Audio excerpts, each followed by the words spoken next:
Hello students, आज का हमारा टॉपिक है सेल ऑर्गेनेल्स, जिसमें कि हम पढ़ेंगे डिटेल्ड स्टडी माइटोकॉन्ड्रिया और प्लास्टिड्स की। सबसे पहले हम माइटोकॉन्ड्रिया डिस्कस करते हैं। ये हमने माइटोकॉन्ड्रिया का ये डायग्राम ड्रॉ किया है। ये इसकी पोजीशन माइटोकॉन्ड्रिया की, it is present in cytoplasm in eukaryotes, absent in prokaryotes. ये जो है यूकैरियोट्स में पाए जाते हैं और प्रोकैरियोट्स में नहीं पाए जाते।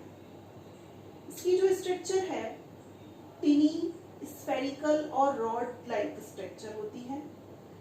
ये जो स्ट्रक्चर हमने बनाई है कुछ जैसे शू सोल होता है, कुछ ऐसा लगता है, कुछ और इससे रिजेंबल किया जाए पैरामीशियम जो होता है, यूनिसेल्युलर एनिमल जो होता है, कुछ उस जैसा भी महसूस होता है। It is bounded by two membranes and it has two chambers, inner membrane और आउटर मेम्ब्रेन। इनर मेम्ब्रेन जो होती है वो एक फिंगर लाइक प्रोजेक्शंस में मुड़ी हुई होती है और आउटर मेम्ब्रेन स्मूथ होती है। इनर मेम्ब्रेन पर जो फिंगर लाइक प्रोजेक्शंस निकले हुए होते हैं उनको हम क्रिस्टी कहते हैं, और इन क्रिस्टी पर छोटे छोटे डॉट लाइक स्ट्रक्चर्स होते हैं, उनको हम ऑक्सीसोम्स कहते हैं और या F1 पार्टिकल्स कहते हैं। इसमें डीएनए भी पाया जाता है, डीएनए स्ट्रैंड्स भी पाए जाते हैं और राइबोसोम्स होते हैं। Cristae is studied with knob-like F1 particles or oxysomes which have ATP synthetase enzyme in their heads। जो यहाँ पर F1 particles होते हैं क्रिस्टी के ऊपर, उसमें जो होता है वो सिंथेटेज एंजाइम बनता है उनके हेड्स पर। इसके अंदर जो इनर चेम्बर होता है उसमें एक मैट्रिक्स भरा होता है जो कि रेस्पिरेटरी एंजाइम्स बनाने में हेल्प करता है, और ये रेस्पिरेटरी एंजाइम्स जो होते हैं वो क्रेब साइकिल में हेल्प करते हैं। इसी वजह से इसको पावर हाउस ऑफ सेल कहा जाता है। पावर हाउस इसीलिए कहा जाता है क्योंकि यहाँ पर एटीपी प्रोडक्शन होता है। एटीपी मतलब एडिनोसिन ट्राइफॉस्फेट, इसीलिए इनको हम एटीपी मिल्स भी कहते हैं। तो ये है माइटोकॉन्ड्रिया। माइटोकॉन्ड्रिया साइटोप्लाज्म में पाए जाते हैं, यूकैरियोट्स में पाए जाते हैं, प्रोकैरियोट्स में नहीं पाए जाते। इसमें दो चैम्बर्स होते हैं, दो ही मेम्ब्रेन होती हैं। आउटर मेम्ब्रेन स्मूथ होती है, इनर मेम्ब्रेन जो होती है वो अंदर प्रोजेक्शंस होती है, फिंगर लाइक प्रोजेक्शंस होती है, जिनकी वजह से इसमें जो है वो उसका सरफेस एरिया बढ़ जाता है, और सरफेस एरिया बढ़ने की वजह से यहाँ पर एंजाइम जो बनता है सिंथेटेज एंजाइम एटीपी सिंथेटेज, उसका प्रोडक्शन बढ़ जाता है, और उसके बढ़ने से यहाँ पर एनर्जी प्रोडक्शन बढ़ जाता है। ये जो फिंगर लाइक प्रोजेक्शन होते हैं उनपे डॉट लाइक स्ट्रक्चर पाए जाते हैं, उनको F1 पार्टिकल या ऑक्सीसोम्स कहते हैं। इसमें अंदर एक फ्लूइड भरा होता है, मैट्रिक्स होता है, और उस मैट्रिक्स में डीएनए स्ट्रैंड्स होते हैं, राइबोसोम्स होते हैं, और ये जो राइबोसोम्स होते हैं वो 70S होते हैं। राइबोसोम्स हमने दो टाइप्स के बताए थे, 2 टाइप्स के, 80S और 70S। तो यहाँ पर हम 70S ये पाए जाते हैं, इसीलिए इसको पावर हाउस ऑफ सेल कहा जाता है। पावर यानी जो है एनर्जी प्रोडक्शन, एनर्जी कहाँ बनती है? पावर हाउस में, इसलिए इसको हम उसको powerhouse of the cell कहते हैं। नेक्स्ट हमारा ऑर्गेनेल आता है प्लास्टिड। प्लास्टिड जो होते हैं सिर्फ प्लांट्स में ही पाए जाते हैं, ये एनिमल सेल में नहीं पाए जाते हैं। इसकी पोजीशन कहाँ होती है? ये भी साइटोप्लाज्म में ही पाए जाते हैं सेल के। Double membrane organelle found in plant cell. Structure क्या है? Spherical and discoidal in shape. ये डिस्क लाइक की शेप होती है और गोल होते हैं। साइज जो होता है 4 to 6 माइक्रोमीटर तक होता है। इसमें 2 रीजन होते हैं, दिखाई देते हैं। अंदर जो है इसमें स्ट्रोमा होता है, और ये जो है थैलेकॉइड होते हैं, और एक प्लेट लाइक स्ट्रक्चर होती है, मेम्ब्रेन होती है, इनको बोलते हैं हम ग्रेनम.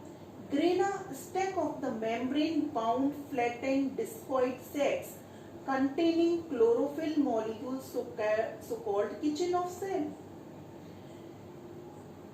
इस ये जो है एक ये प्लेट लाइट, ये मेम्ब्रेन जो स्ट्रक्चर होती है, एक के ऊपर जो मेम्ब्रेन दिखाई दे रही है, एक मेम्ब्रेन को हम ग्रेनम कहते हैं. और ये बहुत सारी ग्रेनम का जो एक स्टेक बन जाता है उसको हम थैलेकोइड कहते हैं. और हर ग्रेनम के अंदर जो है वो क्लोरोफिल पाया जाता है. और क्लोरोफिल का काम होता है फोटोसिंथेसिस करना, और फोटोसिंथेसिस से ही हमारा फूड प्रोडक्शन होता है. और फूड बनने की वजह से इसको हम किचन ऑफ सेल कहा जाता है. प्लास्टिड को हम किचन ऑफ सेल कहते हैं. इसको फिर से समझते हैं. यहाँ जो है ये ग्रेनम है, ये स्ट्रोमा, ये लिक्विड भरा हुआ है, इसको हम स्ट्रोमा कहते हैं. It is the site of dark reaction, carbon dioxide fixation और फोटोसिंथेसिस. इस स्ट्रोमा में कार्बन डाइऑक्साइड फिक्सेशन होता है जिसमें कि फोटोसिंथेसिस होती है. जो स्ट्रोमा है वो होमोजीनस मैट्रिक्स होता है जिसमें कि number of granum, starch, 70S और डीएनए मॉलिक्यूल्स पाए जाते हैं. इस स्ट्रोमा में ग्रेनम, स्टार्च, 70S राइबोसोम और डीएनए मॉलिक्यूल पाए जाते हैं. ये ग्रेनम वन मेम्ब्रेन को हम ग्रेनम कहते हैं. और जब एक के ऊपर एक बहुत सारे स्टेक बन जाते हैं उनको हम थैलेकोइड कहते हैं. हर ग्रेनम के अंदर क्लोरोफिल पाया जाता है. क्लोरोफिल रेस्पॉन्सिबल होता है फोटोसिंथेसिस के लिए, और फोटोसिंथेसिस में फूड प्रोडक्शन होता है. और जहाँ फूड बनता है वो किचन होता है, इसीलिए हम इसको किचन ऑफ सेल कहते हैं. प्लास्टिड 3 टाइप्स के होते हैं. First is leucoplast, second is chromoplast, third is chloroplast. Leucoplast जो होते हैं वो कलरलेस प्लास्टिड होते हैं और अधिकतर प्लांट्स की रूट्स में पाए जाते हैं. और इनका काम होता है storage of food like beet, carrot,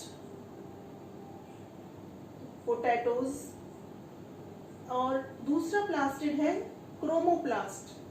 chromoplast जो होता है वो कलरफुल प्लास्टिड होता है और ये पेटल और सेपल्स में प्लांट्स की और फ्रूट्स में पाया जाता है, जिसकी वजह से जो बर्ड्स होती हैं वो पॉलिनेशन के लिए और dispersal of food and fruits and seeds के लिए अट्रैक्ट करते हैं. क्रोमोप्लास्ट का जो काम होता है हेल्प करता है dispersal and pollination of the seeds and fruits. Third is chloroplast. Chloroplast is responsible for photosynthesis and it is the pigment of green pigment. It is green pigment.